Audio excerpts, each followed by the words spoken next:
Jackson থেকে আপনাদের সঙ্গে আছে আমি খালেদ মহিউদ্দিন। আজ আমাদের সঙ্গে রয়েছেন সুপ্রিম কোর্টের আইনজীবী ও বাংলা ফাউন্ডেশনের প্রধান নির্বাহী কর্মকর্তা অ্যাডভোকেট আবু হায়ানার রাজ্জাকী। জনাব রাজ্জাকী, আপনাকে আমাদের অনুষ্ঠানে স্বাগত জানাই। আপনি আমাদেরকে সময় দিয়েছেন, সেজন্য শুভেচ্ছা ও কৃতজ্ঞতা জানবেন। দেখেন, এই সংবিধানের উপর লেখা আছে কি জানেন? গণপ্রজাতন্ত্রী বাংলাদেশ সংবিধান। এখানে লেখা নাই যে সংবিধান 1972। এটা 72 সালে ফরমেশন হয়েছে, ফর এক্সাম্পল। কিন্তু এর উপরে যখন লেখা থাকবে যে 1972, তাইলে একটা পার্টিকুলার, যেমন ধরেন নারী ও শিশু নির্যাতন আইন 2003 লেখা আছে। এটা তো জানো তুষার ভাই? হ্যাঁ হ্যাঁ, নিশ্চয়ই। নারী ও শিশু নির্যাতন আইন 2003। এরপর যখন এটা 2007-এ অ্যামেন্ডমেন্ট হয়, 2011-তে অ্যামেন্ডমেন্ট হয়, অ্যামেন্ডমেন্ট হইতে পারে, কিন্তু নাম থাকে নারী ও শিশু 2003 সংশোধিত 2016। এটাতে লেখা আছে এইভাবে লেখে সর্বশেষ সংশোধনী এপ্রিল 2016। কিন্তু এইটা 72-এর সংবিধান হিসেবে লেখা নাই যে বাংলাদেশে গণপ্রজাতন্ত্রী বাংলাদেশের সংবিধান এটা। এখন এই 16 সালে যে সংশোধন হয়েছে, 72 লেখা থাকলে লিখতো বাংলাদেশ গণতন্ত্রের বাংলাদেশ সংবিধান 1972 সংশোধিত 2016। এটা 72 লেখা নাই। অর্থাৎ সংবিধান পরিবর্তনশীল হইতে পারে। পরিবর্তন মানে কোনটা? সংস্কার, সংযোজন, বিয়োজন। আবার এই সংবিধান এমনভাবেও লেখা উচিত না যে তার সাকসেসর যারা পরবর্তীকালে আসবে, আজকে যেমন বিএনপি ক্ষমতা, তার সাকসেসর কালকে যদি তুষার প্রধানমন্ত্রী হয়, সে সাকসেসর। এই বদ্ধ না বলতেন না, তখন কি হবে? সাকসেসররা যাতে এটাকে সময় উপযোগী করে সংশোধন করতে পারে, সেই দরজাটা বন্ধ না করাটা হইল সংবিধানের কাজ। কিন্তু বিগত সরকার এই সংবিধানটাকে এমনভাবে রেখে গেছে যে তার সাকসেসররা এসে সংশোধন করতে পারবে না। যদি বলেন কিভাবে, আমি দেখাচ্ছি। এই সংবিধানের 142 অনুচ্ছেদ, দেখানো লাগবে না, এই বইটা নিয়ে আসছি আমি, যেটা আমরা প্রায় মুখস্থ করে ফেলেছি। হ্যাঁ, এই 142-এ আছে কি যে এই সংবিধান পরিবর্তন, সংশোধন, বিয়োজন, সংস্কার সব করতে পারবে 2/3 মেজরিটি সাংসদের মতামতের ভিত্তিতে। সেই 2/3 মেজরিটি কিন্তু আজকের বিএনপি সরকারের আছে। সুতরাং তারা এইটা তাদের যেমন খুশি তেমন সংশোধন করে নিতে পারে 142 মোতাবেক। কিন্তু সংবিধানের 7-এর খতে বলা আছে, এই সংবিধানের 7-এর খ অনুচ্ছেদে বলা আছে, 142 অনুচ্ছেদে যাহা কিছু বলা থাকুক না কেন, এই সংবিধানের প্রথম ভাগে যা আছে, দ্বিতীয় ভাগে যা আছে, আরো কিছু অনুচ্ছেদ উল্লেখ করা আছে, এইগুলা কোনো রকম পরিবর্তন এবং এই 7-এর খ, 7-এর ক, 4-এর ক সব কিন্তু প্রথম ভাগে। অর্থাৎ আপনি এইগুলোতে হাত দিতে পারবেন না। হাত দিলে 7-এর কতে বলা আছে কি শাস্তি? রাষ্ট্রদ্রোহিতার শামিল, মৃত্যুদণ্ড পর্যন্ত হতে পারে। সুতরাং তামাশা নয়। আমি এটাকে সর্বোচ্চ আসনে মূল্যায়ন করতে চাই, কিন্তু সরকার ভুল করে গেছে কি, আপনার জন্য সুযোগটা রাখে নাই এটার ভিতরে ঢোকার, যেটা আমি আগে বললাম। আপনার সংস্কার করার পথ বন্ধ করে দিছে। এখনো কিন্তু এই সরকারি দল হিমশিম খাচ্ছে, এখনো কিন্তু ঢুকতে পারেনি। বারবার বলতেছে সংবিধানের কথা, ফাইন। যেমন ধরেন এই সংবিধানের 4-এর কতে বলা আছে, আমি পড়ে শোনাবো, একটু সময় নাই, আমি পড়ে শোনাই। এটা জাতির জন্য ভালো হবে, আপনার আমার জন্য ভালো হবে। আর তুষার তো একটা ভালো ক্লাস হচ্ছে, হ্যাঁ, তুষারের জন্য খুবই ভালো হবে। না, আমি এটা পড়েছি। আচ্ছা, 4-এর কতে বলা আছে, জাতির পিতা বঙ্গবন্ধু শেখ মুজিবুর রহমানের প্রতিকৃতি, রাষ্ট্রপতি, প্রধানমন্ত্রী, স্পিকার ও প্রধান বিচারপতির কার্যালয় এবং সকল সরকারি ও আধা সরকারি অফিস, স্বায়ত্তশাসিত প্রতিষ্ঠান, সংবিধিবদ্ধ সরকারি কর্তৃপক্ষের প্রধান ও শাখা কার্যালয়, সরকারি ও বেসরকারি শিক্ষা প্রতিষ্ঠান, বিদেশে অবস্থিত বাংলাদেশের দূতাবাস ও মিশনসমূহ সংরক্ষণ ও প্রদর্শন করতে হবে। বঙ্গবন্ধুর ছবিটা, আমি বঙ্গবন্ধুর মানি না মানি আমার কিচ্ছু আসে যায় না, আমি তো সংবিধান মানি। এই সংবিধান বলতেছে এই ছবিটা থাকতে হবে। আজকে তো কোনো ছাত্ররা ক্ষমতায় নাই, আজকে তো যেই ছাত্রের ভয় অস্থির ছিলাম আমরা, তারা তো নাই। কিন্তু রাষ্ট্রপতির বঙ্গভবনে এই ছবিটা ঝুলতেছে না কেন? বিদেশি দূতাবাস থেকে নাকি ইউনূস সরকার নামাই দিছিল, এখন ঝুলতেছে না কেন? চাইরের ক। প্রতি মুহূর্তে আপনি সংবিধান ভায়োলেট করতেছেন। আরো জাতির জ্ঞাতার্থে বলতেছি, বঙ্গভবন থেকেও নামিয়ে দিয়েছে, তখনই দিয়েছে। সেটি তো বলতেছি, কিন্তু এখন তো তো আপনি এটা উঠাইতে তো পারেন। রাষ্ট্রপতিও বাধা দেন নাই, ইউনূস সাহেব বাধা দেন নাই। না না, রাষ্ট্রপতি বাধা দেন নাই, ইউনূস সাহেব বাধা দেন নাই। ইউনূস সাহেব শক্তি ছিল ছাত্র এখন ক্ষমতায় নাই, তাহলে এখন রাষ্ট্রপতি তুলতেছেন না কেন? চাইরের ক। অর্থাৎ আপনি in the name of constitution আপনি কিন্তু হর হামেশা সংবিধান ভায়োলেট করতেছেন। এখন প্রশ্ন আসে, কালকে যদি এই সংবিধান আপনি সংস্কার করতে পারেন, কইরে যদি এই চাইরের ক বাদ দেন, ভালো কথা, কিন্তু যতক্ষণ বাদ দিতে পারতেছেন না অতক্ষণ ভায়োলেশন অফ কনস্টিটিউশন হচ্ছে, এবং আপনি এটার এই ক্রিমিনাল অফেন্স কিন্তু হচ্ছে, এটার অ্যাকশন কিন্তু কখনো যাবে না।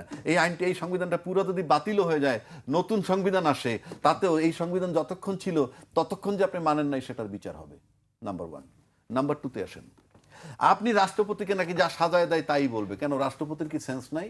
উনি রাষ্ট্রপতি, হি রিপ্রেজেন্ট বাংলাদেশের নাম্বার ওয়ান ব্যক্তি। আপনাকে লিখে দিলেই পড়বেন কেন? He could have resign.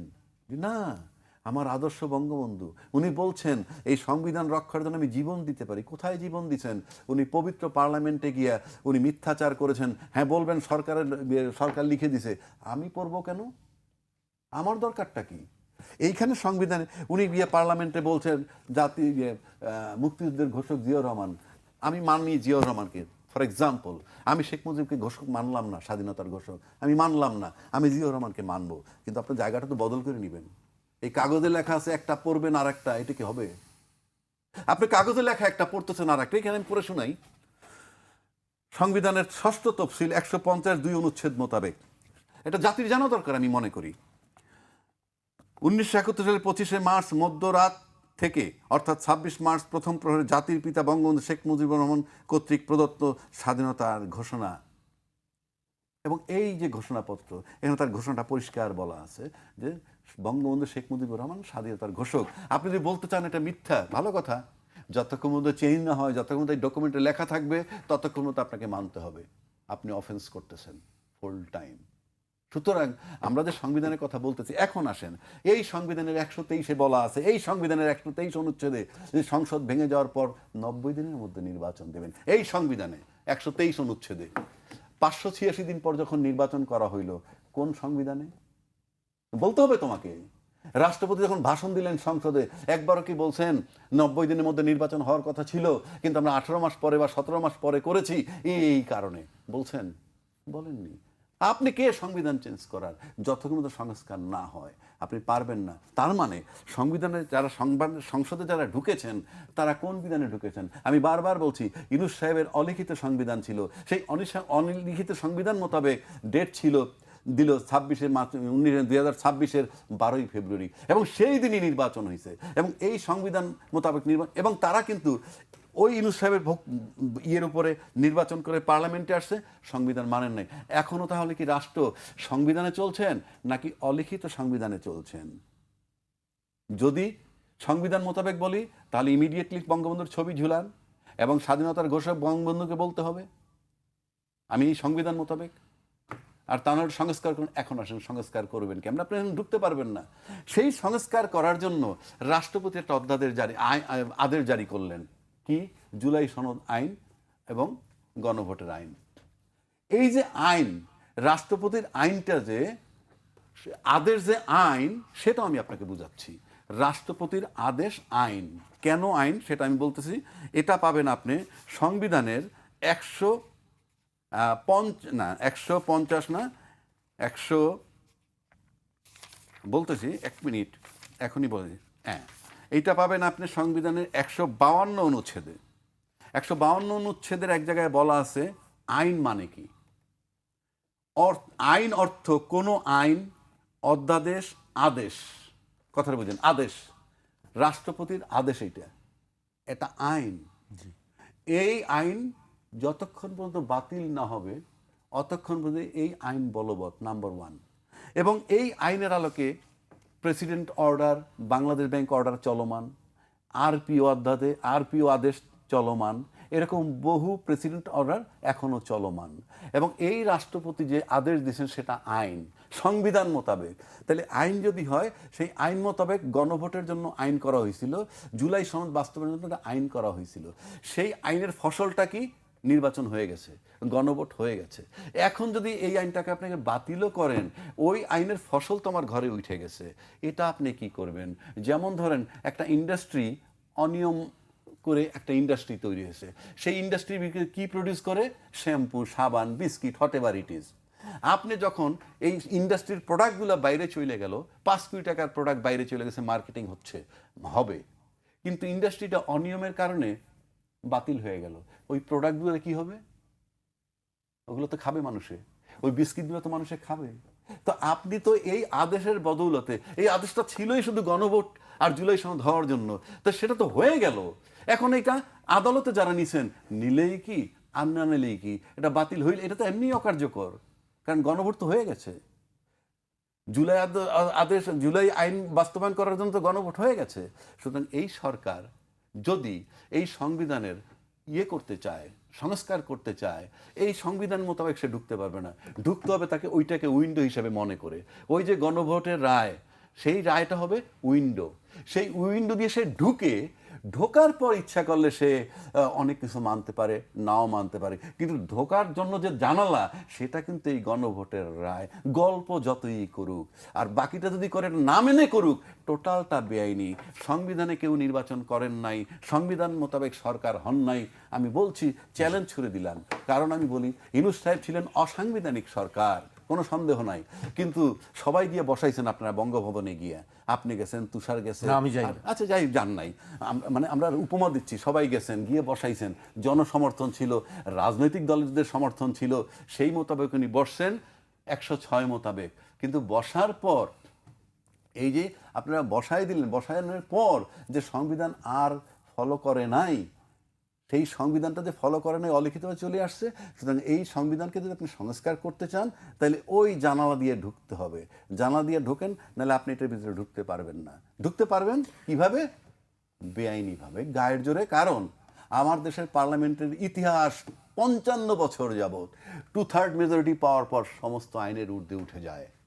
এমন কোনো পার্লামেন্ট বাংলাদেশে হয় নাই যিনি 2/3 মেজরিটি পাওয়ার পর আইনের ঊর্ধ্বে উঠেন নাই, নাম্বার 1।